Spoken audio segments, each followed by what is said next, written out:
Boa noite, igreja. Quem está vivo, diga glória a Deus. Quem está feliz, diga aleluia. Quem está morto, diga amém. Temos um milagre já.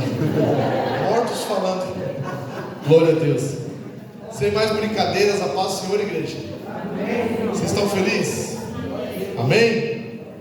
A minha filha perguntou para mim: pai, o que você vai pregar? Eu falei: eu não sei. A gente brinca, mas é verdade, né? A gente se prepara, mas quando a gente chega aqui, o ambiente muda, né? Eu creio muito no que o ambiente faz com a gente. Eu quero pregar uma palavra lá em 2 Reis, capítulo 4. Quem trouxe a Bíblia Sagrada, segundo o livro de Reis, o capítulo 4, um texto muito conhecido. Eu gosto mais desse texto. Eu tenho uma palavra de Deus para a tua vida nessa noite, amém? Nós estamos vindo numa campanha muito linda, onde nós temos batido de frente, não aceitado as condições que esse mundo tem nos proposto, e nós temos realmente lutado pelo nosso milagre. Quem acredita que tem um milagre para a sua vida aqui? E se eu te contar que o teu milagre não vai acontecer, você não vai ficar bravo comigo? Porque a Bíblia fala que o teu milagre já aconteceu. Porque quando a gente começa a pensar na eternidade, a gente não consegue entender o que é a eternidade. A Bíblia fala que antes do pecado entrar pela vida de Eva, pela vida de Adão, a Bíblia fala que Deus já havia preparado a salvação da eternidade. Então o teu milagre não vai acontecer, o teu milagre já aconteceu. Amém? Nós só vamos acessar Ele nessa noite, só vamos receber Ele nessa noite, amém? A Bíblia fala assim, ó. Todos acharam? 2 Reis 4, versículo 1 diz assim, ó: e uma mulher das mulheres dos filhos dos profetas clamou a Eliseu dizendo: meu marido, teu servo, morreu, e tu sabes que o teu servo temia o Senhor, e veio o credor a levar-me os meus 2 filhos para serem servos. E Eliseu lhe disse: que te hei eu de fazer? Declara-me o que tens em casa. Pergunta para quem está ao teu lado: o que você tem em casa? Pergunta para a pessoa que está do outro lado, fala assim: o que você tem em casa? E ela disse: tua serva não tem nada em casa, vírgula, senão uma botija de azeite. Agora fala de volta para essa pessoa que está do teu lado assim, ó: aquilo que você acha que não é nada. Fala aquilo que para você não significa nada. Nas mãos de Deus traz o teu milagre, amém? Então disse ele, o Eliseu falando: vai, pede para ti vasos emprestados a todos os teus vizinhos, vasos vazios, não poucos. Então entra e fecha a porta da tua casa sobre ti e sobre teus filhos, e derrama o azeite em todos aqueles vasos, e põe à parte o que estiver cheio. Partiu, pois, dele, e se fechou a porta sobre si e sobre seus filhos. E eles, seus filhos, lhes traziam os vasos, e ela os enchia. E sucedeu que cheios que foram os vasos, ou todos os vasos foram cheios, disse a seu filho: traze-me ainda mais um vaso. Porém, ele disse: não há mais vaso nenhum, e o azeite acabou. Acabou? Parou. Mas ele acabou? Ou ele só parou? Então veio o profeta, a mulher, então veio ela e o fez a saber o nome de Deus, e ele disse: vai, vende o azeite, paga tua dívida, e tu e teus filhos vivei do resto. Pai, nós te adoramos, glorificamos o teu nome, porque Deus, desde o momento que pisamos aqui dentro, nós sentimos um ambiente profético. Deus, sabemos que esse povo aqui tem buscado a tua face, e Senhor, nós entendemos que neste lugar há uma conexão, há um propósito. Nós entendemos que essa geografia nessa noite foi preparada para um despertar, para um reativar, Deus, para um ligar, Deus, e Pai, no céu. E nós, Deus, estamos aqui como teu profeta, como teu servo, para trazer aquilo que o Senhor tem para as nossas vidas. Amado Deus e Pai, que os corações estejam prontos, que as mentes estejam cativas à tua presença, e que a tua palavra seja poderosa nessa noite como tem sido, e que nós possamos ser confrontados com amor, com Deus e Pai, com muito temor e santidade, para que nós possamos sair daqui, Deus e Pai, cheios, plenos, Deus e Pai, com o nosso milagre, com o nosso milagre em mãos, em nome de Jesus. E você diz junto comigo, amém. Amém. Pode se sentar. Quando a gente lê esse texto, a gente vai e olha para a vida dessa mulher, quando a gente começa a tentar entender esse texto, eu creio que esse é um dos textos que muitos se pregam, e é um dos textos que tem muitas canções no meio pentecostal. Eu consigo lembrar pelo menos de uma ou duas canções onde fala da viúva do azeite, e a gente começa a entender, a gente já entende a situação toda aqui. Nós entendemos que ela era uma viúva, e que na cultura, na maneira que ela estava, a gente entende que ela era uma viúva e estava sozinha naquele lugar. Porque a cultura judaica falava assim, que quando a mulher fica viúva, o marido morre, um dos filhos, ou o pai, um dos irmãos, ou o pai do marido tem que assumir essa viúva. E ela vai até o profeta porque não tem ninguém por ela. Ela vai até Eliseu porque o texto não deixa claro isso, mas a gente começa a conjecturar e pensar que ela não foi atrás do irmão do seu marido, ela não foi atrás do primo do seu marido, mas ela foi atrás do profeta. Ou seja, ela se achou num lugar, numa posição onde não tinha ninguém por ela, onde ela estava sozinha enfrentando um grande desafio. E se o desafio não fosse só o luto do marido, agora também era as dívidas que a família contraiu sendo cobradas dela, e a maneira da cobrança que a Bíblia fala, ela é muito dolorosa.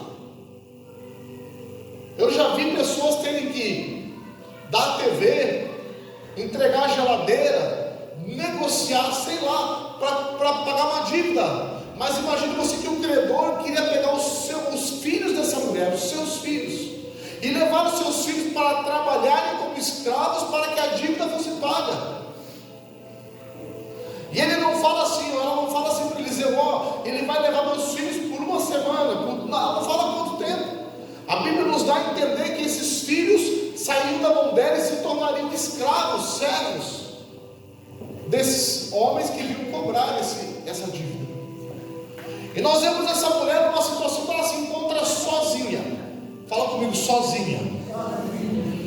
Tem momentos nas nossas vidas que a gente tudo que a gente queria era um abraço. Eu escutei uma história essa semana, onde um pastor estava sentado tomando um café numa lanchonete na beira de uma estrada. Ele estava em viagem, e ele estava sentado assim, e tinha uma senhora sentada atrás dele, próximo a ele, e o Espírito Santo falou com ele assim, paga mais um lanche para ela. E ele relutou, era de madrugada, a senhora estava sozinha, ele homem, ele falou, não, é coisa da minha cabeça. E a hora que ele foi comer, a voz falou, paga mais um lanche para ela. Só que a orientação que Deus deu para ele foi só essa. Deus não mandou falar que ela estava com dor, Deus não mandou falar que ela estava com a alma batida, Deus não falou nada para ele, só falou, leva um lanche para ela. E ele obedeceu, mandou fazer um lanche igual o que ela estava comendo, e levou o segundo lanche. Quando ele chegou, se aproximou dela, o Espírito Santo falou assim, senta. E ele colocou o lanche na mesa e pediu para ela assim, eu posso me sentar com a senhora? E ela deixou ele sentar, e ela começou a chorar muito. E ele já não sabia o que fazer, porque ele estava no silêncio, essa mulher estava sozinha, sofrendo, e ele não tinha uma palavra de conhecimento, ele não tinha uma palavra de saber. Deus não deu nada para ele, só colocou ele nessa situação. Deus colocou ele numa situação que ele não sabia o que fazer. E ele pensou com ele mesmo, não foi o Espírito Santo. Ele pensou assim, eu vou perguntar se eu posso abraçar ela, porque era uma senhora que tinha idade para ser mãe dele. E ele falou assim, eu posso te dar um abraço? E essa mulher levantou, abraçou e começou a chorar, chorar, chorar. E de repente, ela, quando conseguiu parar de chorar, ela falou, sentou com ele de volta e falou assim: deixa eu te contar o que aconteceu aqui. Eu tinha um filho que era a tua cara. E quando eu vi você entrando no restaurante, eu não tive a oportunidade de me despedir desse meu filho. Eu só sei que ele morreu, mas eu não sei onde está o corpo dele. Eu não consegui ver ele. E quando você entrou aqui, eu falei assim: como eu queria um abraço para o meu filho. Então tem momentos de silêncio nas nossas vidas que a gente não sabe para quem correr, não tem quem correr, não tem quem recorrer, não tem para onde ir.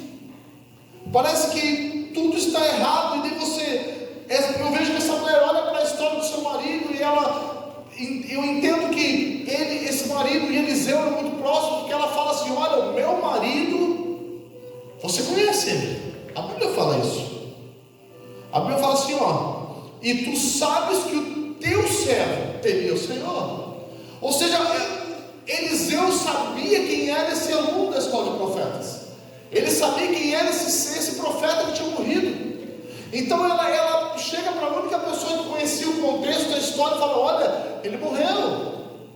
Só que Eliseu, ele se põe numa posição que ele não está errado. Ele fala assim: mulher, o que você quer que eu te faça? Porque que você entenda que Eliseu não tinha compromisso nenhum com ela. A lei não colocava julgo nenhum sobre Eliseu. Esse julgo era da família do marido. Essa viúva deveria ser cuidada pela família do marido e não por Eliseu. E ela chega para Eliseu e Eliseu pergunta para ela: o que você quer que eu te faça? A maior dúvida que nós temos é quando chegamos na presença de Deus e nós não conseguimos realmente falar o que a gente quer para Deus. Quem já passou por isso? Eu falo para as minhas filhas, eu tenho 2 filhas e tenho um filho. Hoje só veio metade da tribo, né? Metade ficou em casa. Então tá, eu e a Maria Clara. Cadê a Clarinha? Ah, tá. A Clarinha é minha casca de bala, anda comigo. E eu tenho a Duda de 15 anos e o Samuel de 1 aninho. E eu sempre falo, a Duda, né? Mas nessa situação. E eu sempre falo para a Duda assim: Duda, quando você for orar por um marido, dá características para Deus. Ela fala assim: pai, eu posso? Claro que pode. Fala como que você quer. Sonha como que você quer. Porque a Bíblia fala que Deus nos dá além daquilo que nós pedimos ou pensamos. Então, se você pensar no limite da tua capacidade, o melhor possível, Deus vai olhar e falar assim: você dá mais que isso? Você não pegou, né? Sabe por que a tua bênção não vem? Você não é surpreendido pela tua bênção, porque quando você pede para Deus, você não sabe pedir. Eu sempre falo assim: se for para sonhar, pastor, sonha com a BMW, não com Fusca, porque é o mesmo preço. É mais caro? Não, é o mesmo preço. Se for para sonhar, sonha com uma mansão, não com kitnet, porque é o mesmo preço. Quando você começa a profetizar para Deus: Deus, eu quero uma casa assim, eu quero uma casa com 5 suítes, eu quero uma casa com sala, com piscina, e que você começa a colocar detalhes, sabe cara? Deus olha para você e fala assim: puxa, eu preciso dar mais do que Ele quer. Porque a Bíblia fala que, a Bíblia deixa claro isso, que Deus Ele nos surpreende.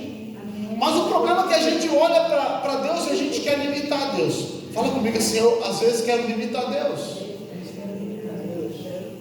E quando a gente começa a limitar Deus dentro daquilo que a gente pensa, dentro daquilo que a gente imagina, a gente começa a perder aquilo que Deus tem para nós. Sabe por que eu falei no começo que o teu milagre já está pronto, mas você não recebeu ainda? Porque ainda você não conseguiu entender essa conexão com Deus. Uma passagem que eu gosto muito, porque faz 2 anos que eu tive essa revelação, e essa revelação tem norteado o ministério. O Pai Nosso. A Bíblia fala assim: Pai Nosso que estás no céu, santificado seja o teu nome, venha a nós o teu reino. Show. Olha agora: seja feita a tua vontade.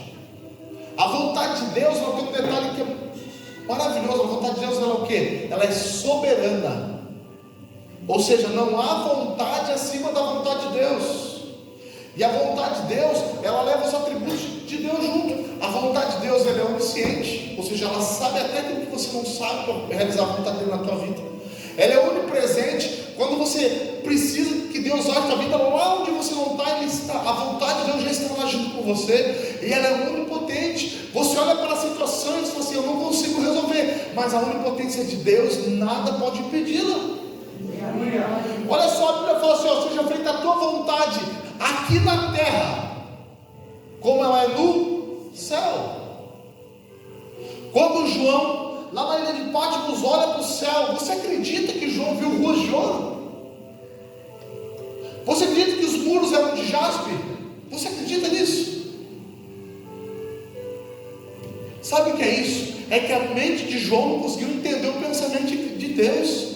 Isaías fala que os pensamentos do Senhor são mais altos e os caminhos do Senhor são mais altos. Sabe o que acontece com nós? Porque a gente não acessa tudo aquilo que Deus tem para nós, porque a gente quer, a gente diminui Deus, a gente limita Deus, e a gente quer colocar Deus no nosso contexto.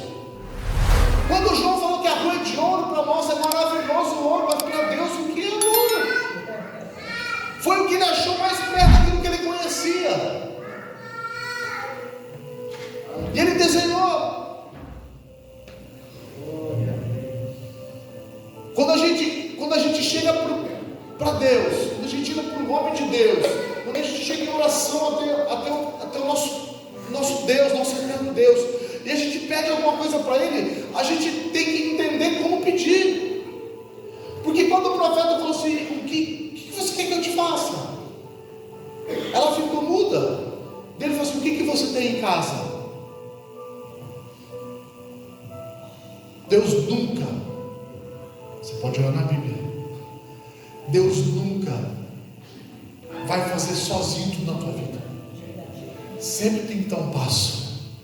Fala comigo assim: o meu possível gera o impossível no céu. Fala mais forte, fala: o meu possível gera o impossível no céu. A Bíblia fala que Jesus está sentado ensinando a multidão. E um dos discípulos, se eu não me engano, não vou lembrar o nome do discípulo agora, não quero trocar o nome, Felipe. Chega para Jesus e fala assim: o povo está com fome. E Jesus fala assim, o povo está com fome. E daí Jesus fala assim, daí um dos discípulos fala assim: olha, se nós tivéssemos tanto dinheiro, 300, nós não compraria pão, não teria nem onde comprar pão para todo esse povo. Eu estou te ensinando que Deus vai usar o que você tem, amém? Amém. E daí, olha o que Jesus fala. Jesus não fala para eles assim, ó, vai e pede, não, ele fala assim, ó, vai até a cidade e compra. Jesus manda fazer o quê? Comprar. Por que comprar? Já parou para pensar? Deixa eu ver esse texto, eu quero ler esse texto com você. Ele não estava no script, mas deixa eu abrir aqui.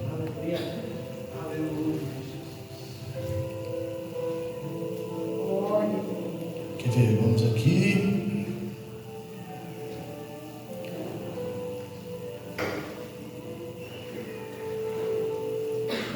Eu acho que é Marcos, né? É Marcos, né?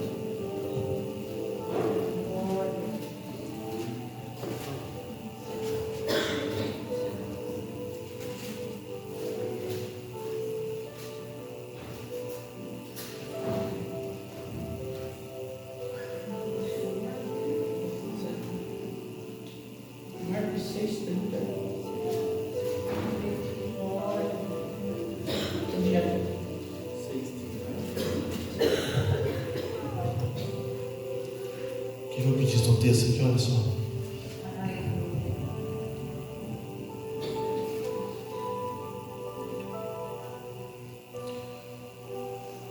E os apóstolos juntados de Jesus contaram tudo tanto que tinham feito, que tinham ensinado. Ele disse, vinde aqui, a parte e foram para não, na multidão, 36, não, 35. E como o dia fosse já muito adiantado, seus discípulos se aproximaram dele e disseram: o lugar é deserto e o dia está muito adiantado. Despede para os que vão a campos e aldeias circunvizinhas e comprem pão para si, porque não tem o que comer. Ele, porém, respondeu e disse: dai-vos de comer. Ele disse: iremos nós e compraremos 200 dinheiros de pão e não lhe damos de comer. Ele disse: quantos pães tende? Daí ele fala: 5 pães e 2 peixes. Mas você vê que a história era sempre comprar. Jesus está querendo comprar. E daí eles trazem. O interessante é que, se você continuar, você vai ver que é assim, ó, o apóstolo, o discípulo traz o menino e fala assim: ó, esse menino tem 5 pães e 2 peixes. Até aí tudo certo. Ele fala assim: o que é isso para a grande multidão? É porque na realidade a gente limita o poder de Deus. E aquilo que a gente tem que acha que é insignificante, para Deus é tudo. Amém? E quando esse menino entrega esses pães, esses peixes na mão do Cristo, o que ele faz? Ele agradece e reparte. E a Bíblia fala que depois que todo mundo come, mas não come pouco, come que nem crente, de abrir o botão da camisa e enxugar a testa. A Bíblia fala que eles se fartam. Porque o que Jesus tem para você não é escassez. O que Jesus tem para você é para você se fartar na presença dele. Eu sei que muitas vezes você vive como esse menino. E às vezes eu fico pensando como que ele saiu de casa. Eu imagino ele falando com a mãe dele assim: mãe, eu vou lá porque Jesus vai estar falando lá. Eu quero ver Jesus. E a mãe fala assim: ó, meu filho, porque no livro de Mateus, no mesmo texto de Mateus, fala que alguns vieram de perto, mas muitos vieram de longe. E esse menino, quando sai de casa, quer imaginar que a mãe falou assim: ó, é longe a viagem, então eu vou preparar um lanche, vou te colocar aqui 5 pães nesse pacote e 2 peixinhos, você vai comendo. E você vê, daí esse menino está andando no meio da multidão, um pacote, sabe aquele pacotinho do supermercado, aquele marronzinho? O menino está dando aquele pacotinho assim, ó, no meio do povo. E de repente ela fala assim: estou com fome. Estou com fome. E o menino está com o pacotinho aqui na cara dela. Só que o que o menino tem é muito pouco, ninguém valoriza. E o menino está andando aqui e ela fala assim: estou com fome. Estou com fome. Mas ela não valoriza porque o menino tem muito pouco. Quem nunca se encontrou nessa situação? Que as pessoas olham para você e pensam que você tem muito pouco. Só que quando esse menino pega o pacotinho de pão dele e põe na mão da pessoa certa, na mão de Jesus, a fome dela vai ser saciada. A fome dela vai ser saciada. Mas não é por causa dela, nem por causa dela. É porque o menino entregou na mão de Jesus o que ele tinha. Quando você pega o que você tem, pode ser pouco, e coloca nas mãos de Jesus, não tem nada de graça com Jesus. Você entrega para Ele, Ele paga com alto preço, preço de sangue.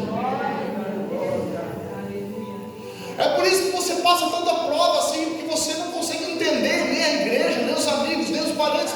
Mas o diabo, quando olha para você, os teus vizinhos podem falar mal disso, mas o diabo olha para você e fala assim: ele não sabe o que você tem, mas fala assim: tem uma coisa nessa pessoa. Daí o demônio fala assim: o que é, chefe? Não sei, tem algo diferente dessa pessoa. Não, chefe, você é um coitado. Não, Davi também era, estava no meio das ovelhas. Não, mas ele é de não, seu coitado. Não, mas José também era, foi preso.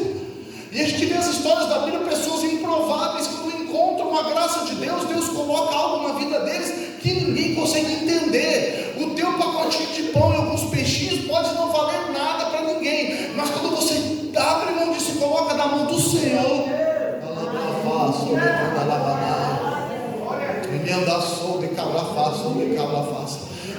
fala comigo se tem coisas que nasceram para não estar na minha mão. Deus te dá algumas coisas, mas não é para você. A parábola da semente de trigo, a Bíblia fala assim, ó, que a semente de trigo sai da mão do semeador, ela encontra o solo. O problema é que você quer ter controle do que você tem na tua mão. Pastor, se eu estou com uma semente na minha mão, eu mostro para você: está aqui a semente, ela é minha, eu tenho controle. Ó, a semente, está vendo a semente? Mas quando eu pego essa semente, eu lanço no solo, eu falo: pastor, você está vendo a semente? Não está, porque eu abri mão daquilo que era meu e lancei no solo. Eu lancei no solo, eu já não consigo ver mais. Mas a Bíblia fala que o semeador vai, que ele dorme, que passa o dia, passa a noite, ele come, ele assiste Netflix, ele vai para o culto e um dia ele chega em casa e tem uma plantinha lá. E essa plantinha agora é só uma plantinha. Mas eu já começo a ver aquilo que eu abri mão crescendo nas mãos de Deus. E daqui a pouco essa plantinha cresce e ela gera um broto e um fruto. E esse fruto vem para minha mão agora.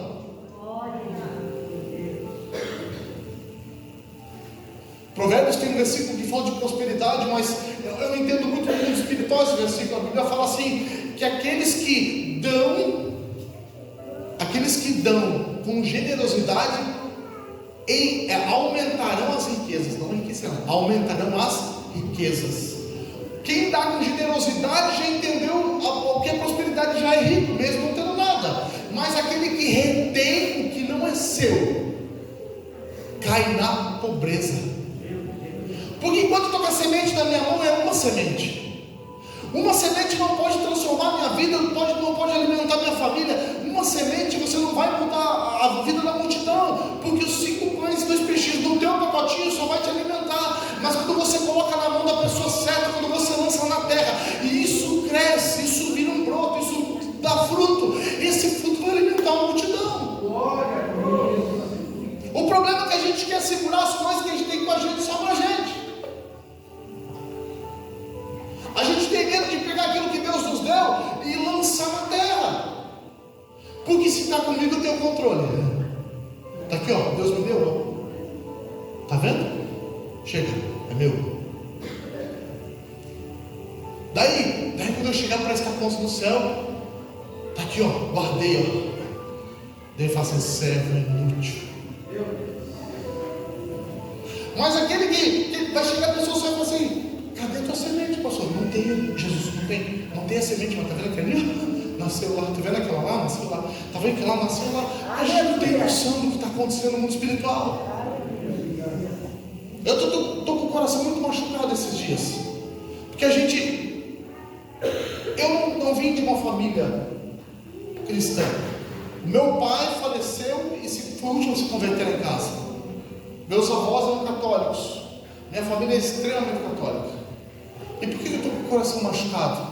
Porque a primeira tia, a tia Lourdes, que se converteu, foi a primeira que conheceu Jesus, que levou a família para Jesus. Ela está com 72 anos e essa semana ela foi mandada para casa porque o médico falou que não teve o que fazer mais. Ela faz transfusão de sangue, o sangue, ela está com uma hemorragia muito forte, câncer. E ela está em casa. Agora sábado a gente vai visitar ela, porque a gente já entendeu que, ou melhor, o médico falou que ela vai morrer. E talvez quando você olha para minha tia na cadeira de rodas, porque ela está muito debilitada, pequenininha, né, baixinha assim, você olha ela ali, agora hoje com o cabelo curtinho, por causa do câncer, sempre assembleando, sempre cabeluda. E você olha para ela ali e você pode falar assim: cadê a tua semente? Ela vai falar assim: não sei. Um dia eu decidi não sair terra, não tenho nada nas mãos. Mas eu tenho certeza que quando ela chegar no céu, primeiro que ela não vai chegar na cadeira de roda. Mas quando Jesus olhar para ela, ele não vai olhar para a tia Lourdes. Ele vai olhar para a dona Jo, que é minha mãe, para a tia Marilu, para o tio Oscar, para o tio Marcos, aleluia, para o tio Edson, para a tia Edna. Eles são 11 irmãos, 7 já se converteram. Só lá em casa nós somos 3 homens, 2 pastores. Eu tenho um irmão que é pastor da Madureira. Hoje eu estou na Luz da Vida, mas eu fui pastor da missão, da Assembleia. E tem outro irmão que está no processo. Está no processo, trabalhando dentro da igreja. Mas seria improvável. Mas não é porque a gente é bom, porque a minha tia, ela entendeu que aquela semente não podia ficar na mão dela. Porque se aquela semente fica na mão dela, ela estava caindo em pobreza. Eu não estou falando de dinheiro, estou falando de pobreza espiritual, de pobreza de propósito. Mas ela entendeu que quem dá generosamente aquilo que recebe do Senhor, ele aumenta a sua riqueza. E quando ele fala aumenta a sua riqueza, se você pensar só em dinheiro, você é muito pobre. Mas ele está falando do mundo espiritual, ele fala assim: aumenta a sua riqueza no céu. Você vai conhecer pessoas lá, ela vai conhecer pessoas lá que eu preguei, que ela nem sabe que se converteu, mas se converteu por causa dela. Não é pela minha vida, porque tudo começou nela. Pensa comigo. Ela vai chegar no céu e vai conhecer uma irmãzinha. A irmãzinha vai se apresentar e fala, daí Jesus fala assim, essa irmãzinha se converteu por causa da senhora, Dona Luz? Não, nem conheço. Não, quem pregou para ela foi o Leandro, lá em São Paulo, o filho da Jo, eu sei, pregou para ela, se converteu antes de morrer. Sabe por quê, Dona Luz? Porque a senhora abriu mão da semente. Porque a senhora entendeu que o que a senhora tinha em casa tinha muito valor. Porque a senhora entendeu que aquilo que ia matar a sua fome por alguns dias podia alimentar uma multidão. E a viúva fala para Eliseu, eu não tenho nada senão uma botija de azeite. O azeite era um produto de grande valor naquela época. O azeite ele era considerado moeda de troca, o azeite, o vinho, o perfume, as especiarias, era muito caro naquela época. O azeite naquela época, hoje é caro também, né? Tá caro o azeite de oliva, ainda mais o que presta, né? Esses assim que é soja misturada é mais barato. Mas era muito caro. Mas ela tinha, eu creio que ela tinha tão pouco azeite, ela falou assim, senão uma botija de azeite. Mas o profeta dá uma direção, fala assim, uma direção. E o maior desafio nosso, quanto igreja, quanto cristãos, é entender que tudo aquilo que nós temos como direção gera um ambiente de milagre. Todos querem milagre, amém? Mas sabe o nosso defeito? É não saber gerar um ambiente para o milagre. Nós queremos o milagre, queremos ser abençoados, mas nós não entendemos como gerar esse ambiente. A gente olha para as histórias bíblicas e começa a entender que há momentos que há instruções, que essas instruções carregam a pessoa para o milagre. Eliseu não falou para ela assim, você precisa ter fé. Não, precisa ter obediência. Ela precisava ter fé. A fé era de Eliseu. A palavra já tinha sido da boca de Eliseu. Vai acontecer. Mas ele deu o quê? Um método. Fala comigo, método. O problema é que a gente não respeita o método. A gente não respeita o tempo. E essa mulher recebeu alguns direcionamentos dele. Ele falou assim, o que ele falou? Ele falou, primeiro, ele falou assim, tem azeite, show. Você vai pegar e vai em todos os seus vizinhos. Quantos vizinhos? Todos. Se ela não vai em todos, ela não gostava do seu Joaquim. Tem algum Joaquim aqui? Ela não gostava do seu Joaquim. Então, não, na casa do Joaquim eu não vou, porque teria acontecido? Não, porque ela não tinha ido em todos. Então, às vezes tem processos na nossa vida, tem coisas na nossa vida que a gente tem que entender que o agir de Deus, como diz aqui louvor, o agir de Deus é lindo na vida de quem é fiel. Mas fiel não é fiel só no que eu quero, é fiel em tudo. Porque a gente quer ficar com muito, mas a gente não sabe ser fiel no pouco. E agora essa mulher, ela escuta isso do profeta e fala com os filhos, e eles saem nas casas pedindo vasilhas emprestadas. E pode ter certeza que tinha alguma vizinha lá, uma Dona Maria da vida, que fala assim, minha tapoeira não empresto.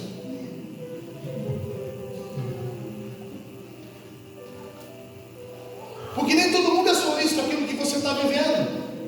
Nem todo mundo quer entender aquilo que você está vivendo. Tenta imaginar comigo. Bateu numa porta, a mulher abriu. Então, Dona Maria, a mãe mandou a senhora emprestar uma vasilha. Não, eu só tenho tapoeira. Tapoeira não empresto.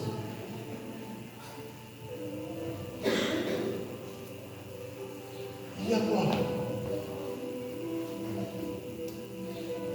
E agora? Que situação aí. Mas ela foi em todas as casas, pediu para todas as pessoas, e a gente vê que todo mundo emprestou para ela. Sabe por quê? Porque ela tinha uma direção do profeta.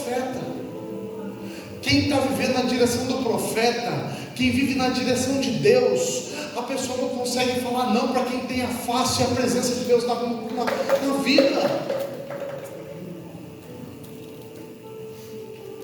Quando Deus está no negócio, quando Deus está no projeto, quando Deus está naquilo que foi inserido sobre a tua vida, aquela palavra vem de Deus mesmo, você pode ter certeza que as portas vão se abrir, as portas não podem te impedir, o inferno não vai te impedir, nada vai trancar aquilo que Deus tem para você. Mas tem que respeitar a direção de Deus. A direção do profeta foi: vai em todos os vizinhos e presta vasilhas. Daí você vai entrar em casa e vai fechar a tua casa. Às vezes Deus quer agir nas nossas vidas e quer tratar as nossas vidas, e a gente não consegue entender alguns momentos, algumas direções, e a gente acaba colocando gente no processo que não deveria estar. Já viu aquela história? O cara está endividado. Ele chega para o irmão mais próximo da igreja: irmão, me empresta milão para eu pagar a conta e tal. O irmão diz: amém, me empresta. O irmão entra junto na dívida. Na semana seguinte o irmão está pedindo: pastor, ora, não sei o que aconteceu, fechou tudo, parou. Porque você entrou num processo que não era para você estar. Jesus não deu, o profeta não falou para a mulher: chama todos e não empresta, e entra em casa com os teus filhos e fecha a porta. Eu gosto desse negócio de fechar a porta, porque a Bíblia fala que existe um lugar lá na tua casa. Você sabia que existe um lugar na tua casa que Deus está toda hora? Aqui, quando a gente chega, a Bíblia fala que tem que ter 2 ou 3 reunidos no nome dele, ele está lá no meio. Se tiver 2 ou 3 falando de futebol, ele não está no meio. Mas a gente se reunir e fala assim: vamos falar de Jesus. Ele vem na hora. Mas tem um lugar na tua casa que você não precisa nem chamar ele. Pastor, que lugar é esse? É o teu quarto. A Bíblia fala assim: ó, entra no teu quarto, fecha a porta, porque o teu Deus que está em secreto já está. Mas daí a gente prefere mandar um WhatsApp para a irmã perguntando: o que eu faço com o meu marido, em vez de entrar no secreto. A gente prefere ter. Eu não estou falando que está errado isso. Conselheiro, mentoria, bom demais.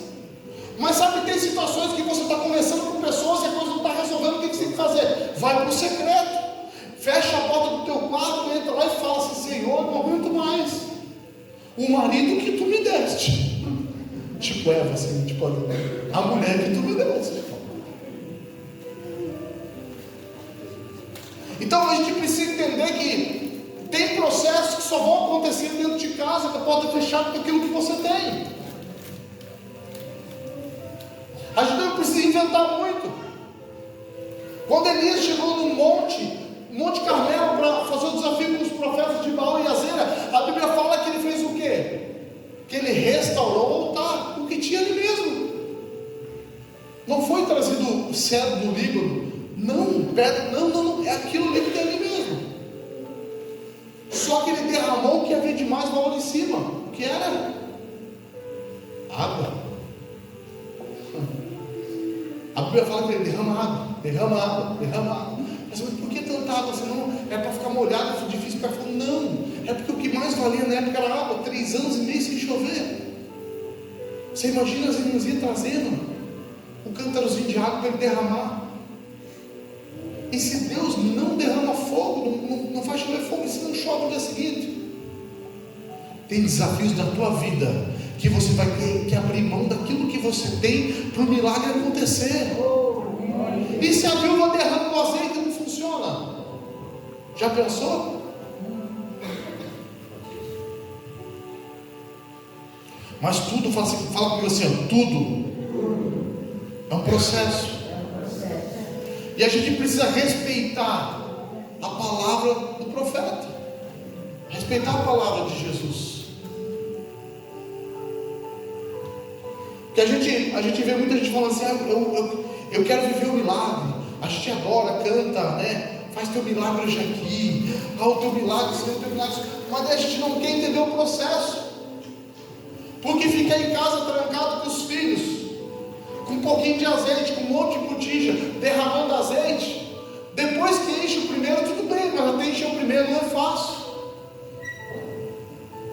Porque o milagre só vai acontecer quando o ambiente de milagre estiver pronto para acontecer.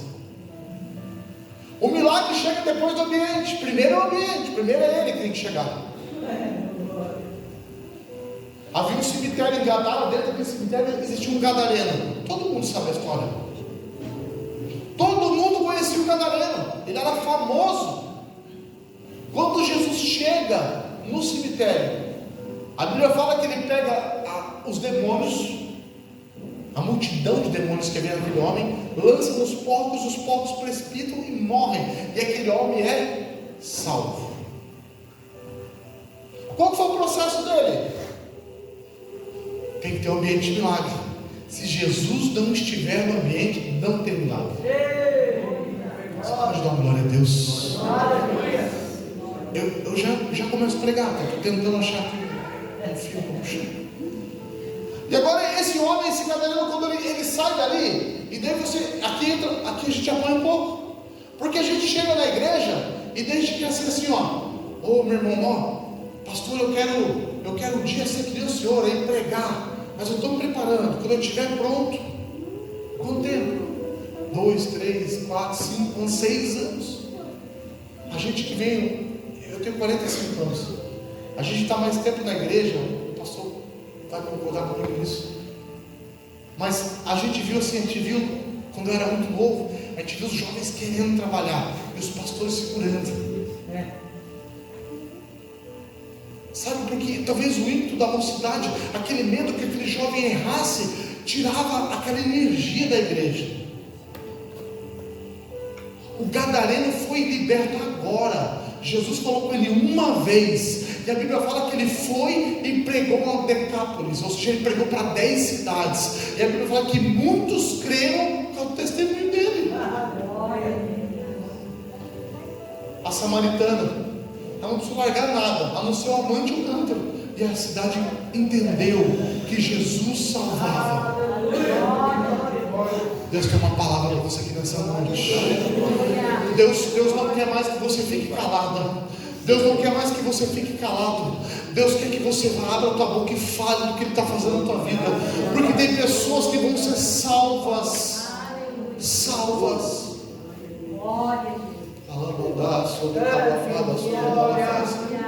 Mas o grande problema é que a religião deixou a nossa cabeça meio fechada, a gente não consegue entender o que Deus tem é muito maior do que a gente quer. E quando a gente entende isso, a gente entra num patamar que só quem acessa o coração de Deus entende. Jesus, quando pergunta para os discípulos quem ele era, quando ele pergunta para Pedro fala assim: tu és o Cristo. Ah, pastor, mas é fácil. Não, hoje é fácil. Fala isso naquela época. Se um romano escuta, se um sacerdote escuta, você vai para a cruz junto com ele. Tu és o Cristo, vindo de Deus. Ele estava reconhecendo Jesus como Filho de Deus e como o Cristo que ia se sentar do lado de Deus. Porque a palavra Cristo parece tão bonitinha, mas Cristo era um homem que veio do céu, nasceu na terra, morreu, ressuscitou e se assentou ao lado de Deus. Isso é ser Cristo, na concepção da palavra, na escatologia. Quando ele fala isso, ele reconhece a santidade do homem, filho do Zé e da Maria, e que esse homem ia ressuscitar e ia sentar do lado de Deus. Ou seja, loucura nessa época. Mas Jesus olha para ele e fala assim: pensei, é top, hein, cara? Você entendeu tudo. Você acessou um lugar que ninguém ainda conseguiu acessar. Na Bíblia, no Novo Testamento, teve 2 pessoas que teve essa ousadia: Pedro e a mulher samaritana. Porque ela fala assim: porque virá o Messias, não sei se em Jerusalém ou aqui em Samaria. Ela fala o nome dos montes, e ela fala assim, e ele vai vir, vai assim. Daí ele fala: eu sou. Quando ela fala, ele fala assim: você é o Messias. Ela reconhece Cristo também. Então quando a gente tem quando a gente entende que há coisas maiores que Deus quer para a nossa vida. Cara, eu gosto muito de Jairo. Jairo para mim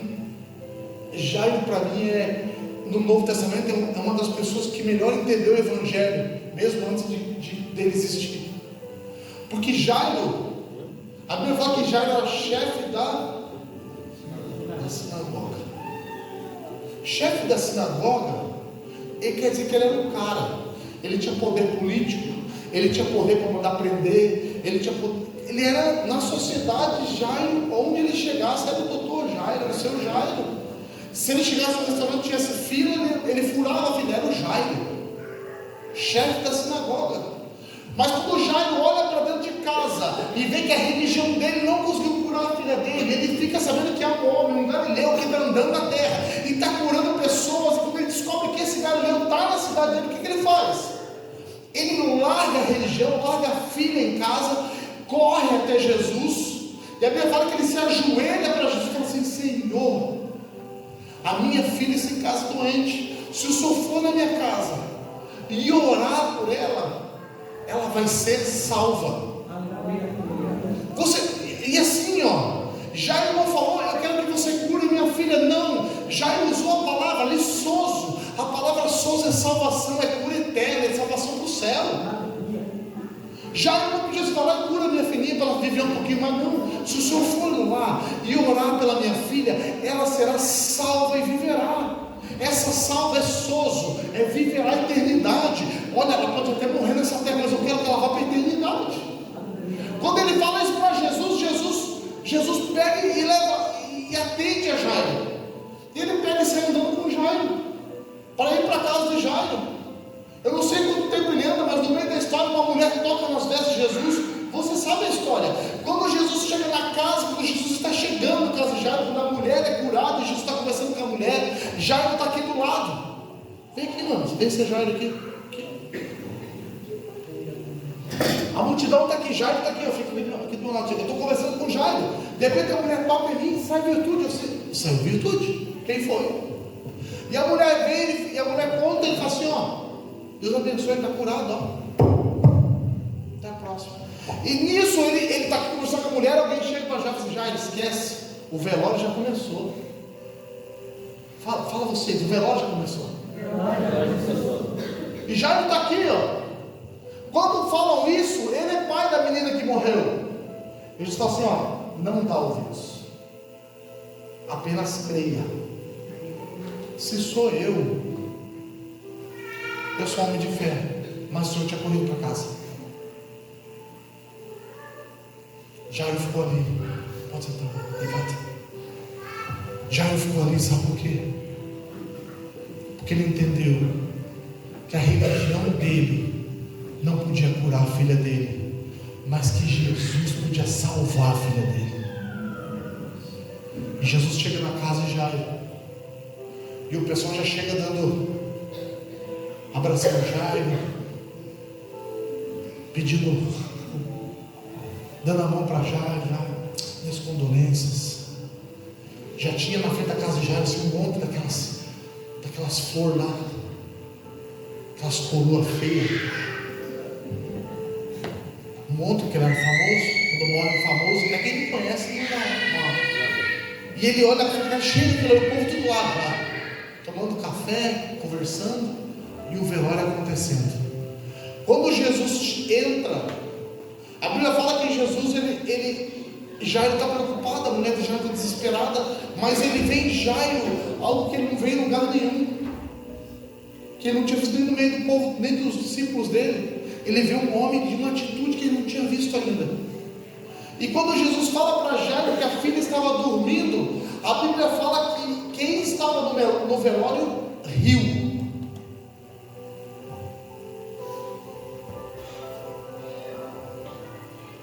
Tem pessoas que elas não conseguem aceitar o teu milagre.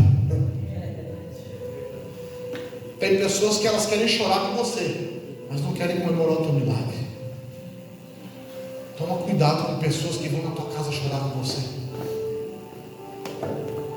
mas se agarra a pessoas que vão na tua casa sorrir com você, se alegrar com você. A Bíblia fala que há um momento de choro, de alegria. E a Bíblia fala que nós temos que ter esse coração, como pastores mais ainda, de entender o momento de dor, o momento de alegria. Mas essa passagem deixa claro que tem pessoas que não querem a tua alegria. E Jesus foi lá para estragar aquele velório. Jesus foi lá para acabar com a felicidade da funerária naquele dia. Porque já ia comprar um caixão caro, né? Já ia. E Jesus, quando entra no quarto da menina, onde a menina estava sendo preparada para ser, onde estava sendo velada, na cultura deles, um pouco diferente de caixão, mas a gente brinca para contextualizar. Mas quando ele vai entrar no quarto, a Bíblia fala que ele está com ele, está Pedro, Tiago e João. Fala comigo, Pedro, Tiago e João. Fala para quem está do lado daqueles do barquinho. Aqueles mesmos. Pedro, Tiago e João entram no quarto e Jesus fala assim para Jairo: chama a tua mulher. Então entra Jesus no quarto, Pedro, Tiago e João, Jairo e a esposa de Jairo. Quando eles estão no quarto, Jesus está ali, a porta fechada, o velório está acontecendo lá fora, mas o morto está aqui dentro. E Jesus está ali com Jairo e com a sua esposa. Jesus, quando está com esse casal, a esposa ele não conhecia, mas Jairo ele sabia quem é. A esposa pode até não estar acreditando no que está acontecendo, mas Jairo tinha fé para que isso acontecesse. Deixa eu falar uma coisa para você, homem. Quando o homem se posiciona em casa e ele tem fé pela família, a mulher pode não acreditar, mas o milagre, o óleo desce pela barba. É na tua cabeça que vem primeiro. Pastor, minha mulher não concorda comigo. É muito importante que ela concorde, porque a Bíblia fala que se dois ligarem na terra, será ligado ao céu. É muito importante. Mas o homem, ele tem um imperativo espiritual sobre a vida da esposa, da família. Sabe por que a igreja sofreu tanto na década de 70, de 60? E é um número fantástico. Quem lembra das igrejas, das Assembleias de Deus da década de 80? Se na igreja tinha 500 mulheres e 20 homens. Era círculo de oração. Homem. Por quê? Porque as mulheres iam para a igreja orar para o marido se converter. E na grande maioria das vezes a família era destruída. Era a mulher que era crente e a família não era. Porque o homem estava longe dos caminhos do Senhor. Quando esses homens começaram a se converter e vir para a igreja, o que aconteceu? A igreja começou a ficar forte, as famílias começaram a ser salvas. Porque quando se tem um homem de fé em casa, a família não vai passar por um momento desse. Aleluia. Quando o homem se posiciona em casa como marido, como pai, a prova vai vir, mas a família vai ficar atrás, porque o homem aguenta. Eu não sei o coração da mulher do Jairo, mas eu sei que Jairo está com o coração cheio de fé. Deus ele não é machista. Eu vi esses dias uma feminista falando isso e eu achei como? Deus só entende que o homem ele em sua estrutura, em sua essência, ele é mais forte que a mulher. E Deus entende que a mulher é a parte mais importante do homem. O homem, o marido sem esposa não é nada, não tem. Mas o homem é aquele assim, que quando dá um problema, a mulher vai para trás, ele fica difícil. Quem encara o homem. E uma família que se posiciona assim, não estou falando que você tem que falar, não, que em casa é assim, pessoal, não é isso, nada a ver. Tem que conversar, tem que se entender. Mas quando o homem tem fé em casa, quando o homem determina o coração, quando o homem vai no quarto dos filhos e profetiza sobre a vida dos filhos, vai acontecer. Aleluia. Porque ele é sacerdote. A Bíblia fala isso. Nós homens somos sacerdotes sobre as nossas famílias. Sabe o que é sacerdote? É aquele que tem canal aberto com Deus. É aquele que fala na terra e Deus escutando o céu. E Jairo fez isso. Jairo deixou de lado a sua religião, a sua posição. Você pode ter certeza que o dia seguinte de Jairo foi o dia mais feliz da vida dele, porque a filhinha dele estava viva. Mas foi o mais desafiador, porque ele perdeu tudo que conquistou a vida toda. Ou você acha que a sinagoga ia aceitar Jairo agora, que seguiu Jesus? Então tem que abrir mão de algumas coisas que tem te segurado na terra para poder voar no céu. E quando é muito profético, Pedro, Tiago e João estarem dentro, porque os nomes de Pedro, Tiago e João têm tudo a ver com o contexto.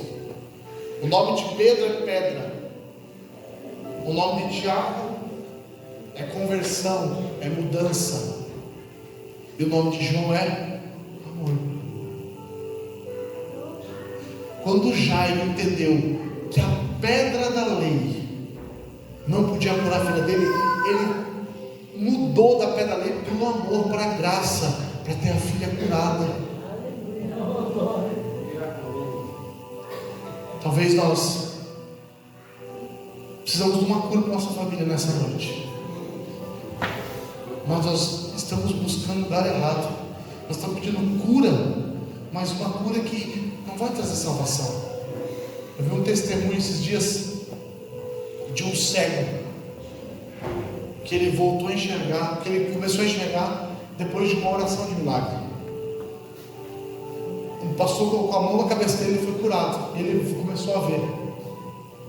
E depois que ele viu o milagre da esposa, se desviou, largou da família, e depois de muitos ele voltou para a igreja e contou que ele foi curado, mas não tinha sido salvo.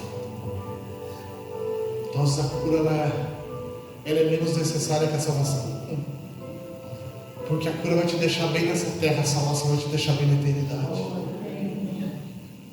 Vamos voltar para a viúva, né? E a viúva está dentro de casa. E a Bíblia fala que ela está derramando azeite. Ela enche uma botija e entrega para o filho. Ou o filho traz a outra botija, ela enche e entrega. E ela fica nesse processo até que se acabem as vasilhas. Se acabem as vasilhas. Quando enche todas as vasilhas, que todas as vasilhas estão cheias, a Bíblia fala que ela fala assim para o filho dela: traga mais uma. Ele fala: acabou-se as vasilhas.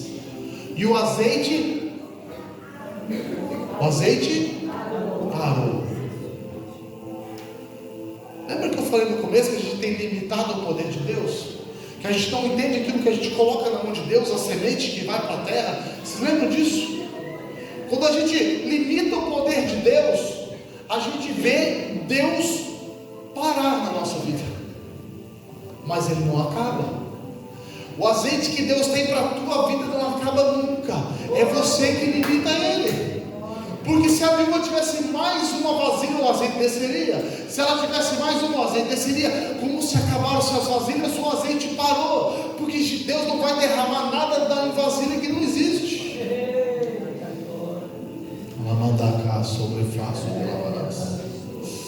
eu nem cobre fada sobre cada face. O azeite parou, não acabou. Deus tem azeite essa noite para as nossas vidas. Quando eu cheguei aqui nessa noite, eu vim questionando Deus, conversando com Deus, que eu estou com essa situação da minha tia no coração. Eu estou assim, muito choroso. Comecei a falar aqui, comecei a querer chorar, porque estou com esse sentimento no coração pela vida dela. E quando eu entrei aqui, eu falo assim: Deus, nós temos ministrado milagres, nós temos visto milagres acontecer na igreja, sabe assim, depressão, ansiedade, sendo pessoas restauradas desse demônio que é a ansiedade e a depressão. Nós temos visto pessoas que chegaram assim, tristes, desanimadas, e cantando, dando risada, brincando.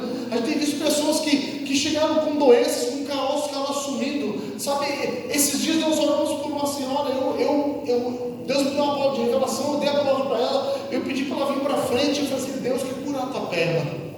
E eu não sabia que ela tinha uma perna toda machucada. E sabe, Deus curou a perna dela, as feridas secaram. Ela deu testemunho agora nessa terça-feira: as feridas secaram, as feridas sumiram, a perna dela está curada. Glória. E não foi a 7 estão tratando isso, uma bactéria. E Deus primeiro falou para ela que ela estava amargurada, com o coração triste. Eu orei por ela, pelo espírito de depressão que estava dentro da vida dela. Quando eu coloquei a mão na cabeça dela e comecei a orar, Deus falou: Deus está curando a tua perna. Porque Deus, Ele não quer curar a tua perna se Ele não ganha teu coração. A vida só chegou na casa da viúva porque ele ganhou o coração da viúva. Ela entendeu o processo, ela fechou a porta da casa dela, entrou com os seus filhos e fez tudo aquilo que Deus mandou ela fazer. E se você começar a buscar e fazer aquilo que Deus te mandou fazer, pode ter certeza que a cura vai chegar na tua casa, que o milagre vai acontecer. Eu não estou falando que o teu milagre vai acontecer, não, ele já aconteceu, ele vai chegar. Talvez essa briga está acontecendo aqui em cima há anos, dias. Daniel estava orando há 21 dias. Deus teve que deslocar um anjo guerreiro para guerrear sobre a cabeça de Daniel, para que o príncipe da Pérsia fosse embora e a bênção chegasse. Mas a bênção já tinha sido tocada do céu, ó. Mas só que Daniel não desistiu. O que acontece com você que você desiste? Porque a gente está numa situação que hoje está muito fácil de desistir. Pastor, o casamento deu certo, separa. Hoje em dia quebra, não quer consertar mais. Antigamente quebrava o liquidificador da minha mãe, meu pai comprava a peça e trocava. Hoje em dia você joga fora com o novo porque é barato. Só que isso é no liquidificador, não é no casamento, não é no filho. Eu vi um absurdo esses dias na TV. Eu não gosto daquele negócio. Aquele jornal da Record fica lá, e o cara matou, e fica indo e voltando, e não acaba nunca matando, me dá uma crise de ansiedade. Aí o homem fica, ó, fecha pra mim aqui, tá aqui, ó. Olha lá, a mulher matou. Vamos pra lá, porque agora acidente na margem. E fica nisso, cara. E daí entrevistaram uma mulher que mataram o filho dela. Ela falou assim, ainda bem que mataram, não aguentava mais. O que é isso, cara? O que é isso? Era o filho. Como ainda bem que mataram? A palavra dela foi nem graças a Deus que morreu. Ainda se fosse isso eu nem entenderia. Porque a gente tem que agradecer a Deus por tudo, mas ainda bem, porque só me incomodava. Porque nós estamos vivendo um momento na vida que assim, ó, que se fosse hoje em dia, a viúva entregaria os filhos para se livrar dela. E não ia viver um milagre. Olha para quem está do lado e fala assim, quando você desiste, você não vê o milagre. Abraço, decanda fácil, o maior problema é que quando a gente desiste as coisas muito fácil, a gente não gera história. Tem pessoas que não conseguem ter uma história. Coisa linda era sentar com os nossos avós, ter uma história para contar. Hoje em dia você senta com a pessoa não tem história mais. Porque quando começa a não dar certo, ela desiste. A Bíblia fala que a gente não é daqueles que retrocedem. A gente não nasceu para andar para trás, a gente não nasceu para desistir. Todo mundo tem a oportunidade de errar, ninguém nasceu perfeito. Se o divórcio chegou, se aconteceu, amém, nós vamos consertar a situação daqui para frente. A Luz da Vida é uma igreja que a gente tem uma base muito forte em cima do casamento. A gente luta muito pelo casamento. Nós temos um retiro que se chama assim, Encontro de Casais com Cristo. A gente não desiste. A gente tem testemunho. Nós temos um casal de obreiros hoje que eles chegaram a 7 anos e era casado com outra pessoa. Casado não, né? Se juntou com outra pessoa. Ela teve uma discussão com essa pessoa, separou de volta, e o marido foi atrás dela e voltaram. Eles têm um filho de 19 anos que conta esse testemunho hoje. Mas a gente não pode desistir das coisas. Não é assim. Hoje eu vi o pastor José Gonçalves falando um negócio num videozinho. Ele falou assim, que a gente tem dado muito valor às coisas e tem feito as pessoas pouco valor, coisificado pessoas, foi a palavra que ele usou.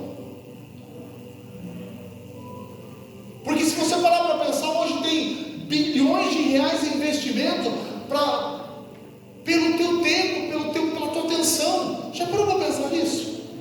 Nesse momento tem milhões de pessoas investindo bilhões de reais para você entrar num videozinho em 3 minutos e olhar. Existe uma estratégia satânica para te prender nisso. E a gente não consegue escutar o nosso filho por 3 minutos. Porque a gente acha muito tempo. A Duda esses dias, a Duda lá em casa, ela é pastora. A pesquisa dela, ela é pastora. Porque ela contextualiza tudo. O pastor, quando vai contar uma história, não consegue contar só o que aconteceu. Morreu do quê? O carro foi bater, morreu. O pastor não, mas o carro vem, o carro cinza, ele vem pela direita, ele pulou pela esquerda, e o semáforo. O pastor é assim, ele vai contar, vai contextualizar, ele vai conjecturar, vai viajar na história. E a Duda sonha, o sonho dela é louco, ela conta tudo. E eu fiquei ali, eu tomando café com ela, e de uma vez assim, nossa, não vai acabar nunca. Você pensa comigo, né? Eu estava que nem o Caio, daquele seriado do. Não lembro o seriado, mas tem um seriado que o cara, a mulher está falando, ele está entendendo em chinês, ele não está prestando atenção. A gente dá atenção. Eu, a patroa e as crianças, ó, os pensadores falaram para mim aqui. Tem um episódio que ele faz isso, que a mulher está falando muito, e ele tipo assim, ele pensa, parece que ela está falando chinês, e ela fica falando chinês porque não está entendendo. Sabe quando a pessoa está falando, você não está ouvindo? E a gente faz isso com as pessoas que a gente ama. E tem um videozinho de 3, 4 segundos, você assiste, dá atenção para uma pessoa que você não conhece, que só está fazendo aquilo ali naquele lugar porque ela quer uma gratificação financeira. Meu Deus! Você sabia que no teu celular tem um temporizador para saber quanto tempo você fica em rede social? Você sabia disso? Quem sabe disso? No teu celular tem um temporizador que você olha quanto tempo você fica no Instagram, no WhatsApp. Eu uso iPhone. No iPhone você pode até limitar se você quiser. Eu quero usar 2 horas por dia só, ele trava para você. Agora imagina. E só pense, não precisa, não desanima da vida, não precisa se matar. Só pense. Se tivesse um temporizador na tua família,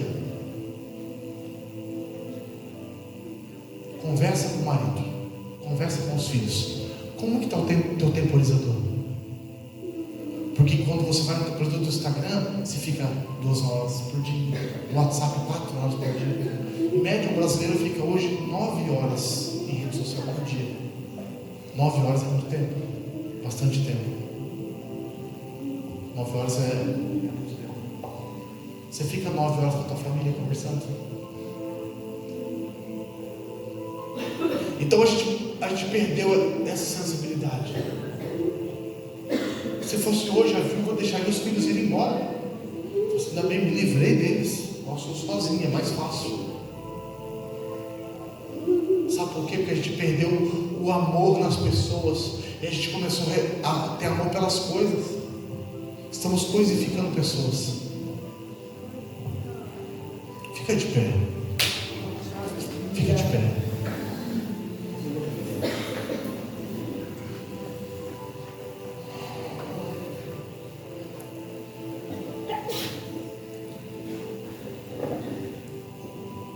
E sucedeu que cheios foram todos os vasos. E ela disse: seu filho, traze-me ainda um vaso. Porém disse: não há mais vaso nenhum. Então o azeite parou. Eu quero orar com você nessa noite, que tem limitado a ação de Deus na tua vida. Pastor, como que eu sei disso? Você tem uma promessa, essa promessa não chega. Você tem uma profecia sobre a tua vida que você sabe que tinha que ter acontecido, não aconteceu. Por quê? Porque às vezes você não está cumprindo aquilo que Deus falou no meio do caminho. Porque a gente presta muita atenção assim, ó, tá aqui teu carro novo. Mas quando você tem carro novo, você tem o quê? Seguro, manutenção, IPVA. E a gente só pensa no carro novo. A gente só pensa na promessa. Mas quando a gente recebe a promessa, nós temos um caminhar com Deus. Porque Deus falou para Josué: onde você colocar a planta dos teus pés, eu te dou. Mas ele também falou: medita na minha palavra dia e noite, para que não se desvie dela. Pastor, mas eu nunca vou. Vai, todo dia. Mas o pai, ele não quer ver o filho acertando, ele quer ver o filho tentando. Eu sei que se eu soltar o celular, hoje não, ele está andando. Está com 1 ano e meio, andou com 11. Mas quando eu soltei ele com 11 meses, eu sabia que ele ia andar até cair. Mas o pai não quer ver ele sair correndo agora, o pai quer ver ele tentar. Deus quer ver você não desistir.